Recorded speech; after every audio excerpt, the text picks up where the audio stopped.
Praja Paramita, gadis seksi dengan perut agak gendut. Ini konsep pemakmuran. Jadi tidak digambarkan pinggangnya ramping. Itu kan idealnya anak sekarang. Kalau zaman dulu perutnya dibuat lebih maju, makmur, banyak anak, subur. Dan gayanya sangat mirip dengan Singosari. Nah ini juga menarik perhatian karena kemarin pada waktu kita ke Daton membaca prasasti yang ada di salah satu Makara, Bu Haryani dan saya dan mungkin juga Pak Tommy sepakat bahwa ini gayanya Singosari. Singosari itu ada di Jawa Timur abad 12-13. Jadi apa hubungan antara Muara Jambi dengan Singosari? Nanti yang jawab Pak Tommy. Ini adalah prasastinya, gayanya gaya Jawa Timuran sekali gitu. Batu ini juga kita tidak temukan di sekitar Muara Jambi. Kemungkinan batu ini dibawa dari Jawa. Apa sih maknanya batu itu dibawa dari Jawa? Memang orang Muara Jambi nggak bisa bikin? Bisa, tadi ada arca ada segala macam. Saya bisa melihat dari persepsi yang lain. Pertama, hubungan antara Sumatera dan Jawa itu bagus. Tidak digambarkan seperti sarjana-sarjana Eropa yang dulu, selalu diwarnai dengan peperangan. Jadi ekspedisi Pamalayu itu, wah Jawa dudukin Jambi, nggak ada buktinya gitu. Saya melihatnya lain. Ini orang Jambi order barang ke Singosari. Tolong buatin dong, bawa ke sini. Karena dia order, maka dia kegedean. Nggak sama dengan bagian bawahnya. Ini bawahnya kosong ini. Yang harusnya ini kan dia pelatarannya sampai ke depan gitu ya. Tetapi ini dua-dua, tiga Makara itu bagian bawahnya tuh gantung. Jadi seperti kita order baju, datang bajunya kegedean. Nah ini, tapi ini peristiwa sejarah ya, menunjukkan bagaimana hubungan itu terjalin dengan sangat baik. Muara Jambi itu maju karena apa? Kenapa kok orang datang membangun candi begitu banyak? Dan orang-orang itu kan datang dari Arab, dari Persia, dari India, dari Cina, dari Kepulauan Nusantara. Mesti ada sebabnya. Salah satunya adalah perdagangan. Ini yang menarik orang datang ke Sumatera. Lada, Pinang, dan ini adalah Damar. Orang jauh-jauh datang hanya untuk beli begitu. Bayangkan zaman dulu nih, 1000 tahun yang lalu, ketika orang tidak bisa mendatangkan barang-barang yang eksotik itu dalam waktu cepat. Jadi harus ada pelayaran jarak jauh yang datang ke sini untuk mengambil barang-barang itu langsung di Sumatera. Dan ini yang mendorong perkembangan ekonomi Jambi. Ini contohnya. Ini dari berita Cina yang saya kumpulkan. Apa yang dibeli di Cina? Apa yang nyampe di Cina? Kayu garu, getah kemenyan. Ini sih mainan kita nih. Kalau ada yang meninggal kita pasti bakar kemenyan. Orang Cina juga sama aja. Kayu gaharu, ini untuk diambil getah wanginya. Kayu sapan ini minuman yang kayu, kalau kita celup di dalam minuman itu jadi merah. Apa namanya? Setan. Sama ini namanya. Tapi kayu sapan itu dipakai juga untuk pasak-pasak perahu. Karena dia kuat tetapi lentur. Jadi kalau perahu itu dikasih pasak yang terlalu kuat, ketika dia membentur sesuatu dia justru patah. Tapi kayu sapan itu enak dia. Jadi membentur dia hanya begini, balik lagi. Nah itu sangat dicari oleh industri perkapalan. Kayu laka, ini bahasa Cina kita nggak tahu. Tapi madu, malam, kemudian binatang liar itu eksotik aja lah. Burung-burung segala macam, cula badak, gade gajah, merica, pinang dan emas itu diimpor ke Cina dari Sumatera.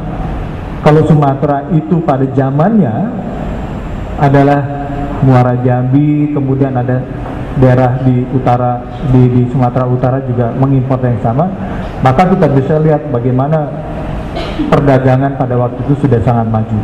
Ini adalah barang-barang yang dipertukarkan. Jadi orang Cina membeli barang-barang tadi dari sini itu membayarnya dengan barang keramik, dan ini ribuan kita temukan di Muara Jambi. Ribuan, Bapak Ibu mau bawa karung, mau kita kilo, itu sangat banyak. Itu menunjukkan masa yang sangat panjang. Nah, ini yang tadi saya cerita. Bentuk ini tidak dikenal di dalam budaya Melayu, tetapi sisa-sisa ini kita temukan di Muara Jambi. Bahannya dari bahan lokal. Artinya ada orang-orang yang membutuhkan barang semacam ini yang bukan orang Melayu, itu dibuatnya di Muara Jambi. Ini biasanya orang-orang Persia, orang-orang Arab yang pakai kayak gini gitu. Ini kudika. Kudika ini asalnya dari India bentuknya, tetapi direplikasi banyak di sini. Pak Bambang Buditomo menemukan banyak sekali yang semacam ini. Demikian juga kendi yang seperti ini. Nah, belanga inilah yang ciri khas Melayu. Nah, ini perahu. Jadi orang dulu mondar-mandir itu bisa sampai ke Muara Jambi tentunya pakai perahu. Ini contoh dari perahu dari abad yang kemudian, tetapi yang kita temukan di ujung Pelancu itu di Desa Tanjung, yang sekarang ada di kantornya BP3 di tempatnya Pak Tommy. Jadi sebetulnya ini adalah sisa dari sebuah perahu yang lebih besar. Nah, cara mengikatnya itu yang istimewa. Ini kalau bisa dilihat kan ada lubang-lubang ya. Jadi perahu itu menggunakan pasak dan diikat. Ini adalah tipe Asia Tenggara. Yang menemukan pertama kali ini adalah Pak Bambang Buditomo. Jadi saya sangat berterima kasih ke Pak Bambang. Senyum-senyum malu, tapi ya harus diakui lah. Memang itu jasanya beliau dengan beberapa teman ya. Lucunya lagi bahannya dari jati. Pohon jati itu tidak ditanam di Sumatera. Datangnya dari mana nih perahu ini? Jadi pertanyaan kita juga. Jati itu adanya di Thailand, Jawa Tengah gitu kan. Kemungkinan mereka itu menjual ini prakteknya orang Kalimantan zaman dulu. Mereka membuat kapal di Kalimantan, membawa dagangan itu ke Jawa, dijual sekapal-kapalnya. Jadi yang beli itu dapat kapal dan dapat komoditas gitu. Kemungkinan di sini juga begitu. Makanya kita bisa menemukan perahu dari kayu jati ini di Jambi yang tidak hidup di sini itu. Lebih murah Pak, nggak usah capek-capek bawa pulang, tinggal nunggu kapal yang balik ke sana numpang, bawa uang banyak tadi. Nah, ini contoh dari teknologi yang sama, ternyata masih dibuat di Maluku. Ini foto saya ambil dari museum di Maluku. Layarnya bukan dari kain, tapi dari tikar. Ini dari rotan kalau nggak salah, bisa digulung. Ini ciri khas dari teknologi Asia Tenggara. Mereka membuat tonjolan-tonjolan yang digunakan untuk mengikat. Ini kira-kira rekonstruksinya dibuat oleh saudara Gatot Gotama, dulu adalah kepala BP3 di Jambi. Tetapi karena Pak Gatot lupa mencantumkan namanya, itu kemudian diambil di macam-macam terbitan. Jadi sekarang nggak ada yang tahu ini miliknya siapa. Ini muncul dari sebuah majalah yang tulisannya dibuat oleh orang Filipina, Jesus Peralta, kebetulan teman kita juga. Tapi gambarnya gambar Pak Gatot. Nah, inilah kira-kira rekonstruksi dari kapal dulu, ada cadiknya. Ini kapal bercadik yang ada di Borobudur. Lihat ada dua jenis layar, ada yang menggunakan tikar, ada yang menggunakan tekstil. Jadi layar seperti yang kita kenal sekarang. Nah, ini ada rute perdagangan. Muara Jambi kan ada di sini nih kira-kira nih. Jadi orang-orang yang akan menuju ke Cina mau tidak mau harus melewati Selat Malaka, berputar di sini atau berputar ke selatan, naik ke sana, atau dari sini langsung menuju ke Jawa. Hanya karena melewati Katulistiwa, maka ada perubahan angin yang menyebabkan semua kapal harus berhenti di Sumatera atau di Malaysia sambil menunggu perubahan angin. Makanya kapal-kapal dari Cina itu berhenti di Jawa dulu sebelum mereka ke atas. Atau kalau mereka berputar berhenti di sini, mereka tunggu. Itu bisa sampai 4 bulan menunggu di Sumatera. Kita bisa bayangkan orang yang tinggal 4 bulan di sini, mereka butuh sembahyang, butuh makan, butuh minum, butuh segala macam yang harus dipenuhi oleh kawasan ini. Ini yang menyebabkan kawasan Muara Jambi berkembang dan juga kawasan pantai. Ada persebaran peninggalan purbatala yang lain yang juga mempunyai peran penting di dalam pengembangan Muara Jambi adalah kawasan pantai. Ini adalah kawasan Lambur yang tadi disinggung oleh Pak Jun. Ini adalah yang disebut sebagai Delta Batanghari, Delta Batanghari yang baru. Semuanya ini adalah kawasan rawa. Tetapi kita melihat bahwa di sini ada formasi yang berbeda, formasi batuan di daerah Gunung Telur.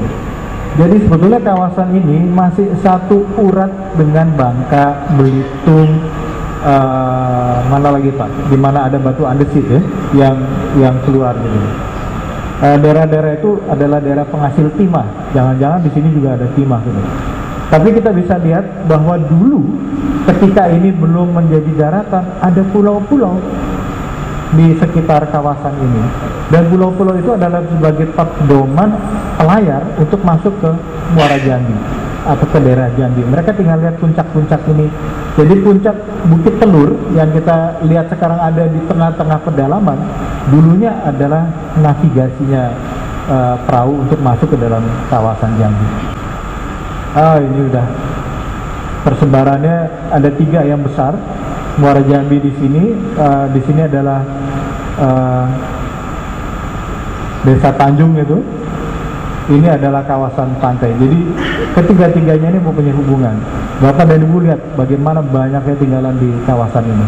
Jadi apa yang mau diatur di dalam undang-undang kalau kita akan mengatakan bahwa ini adalah sebuah warisan budaya nasional?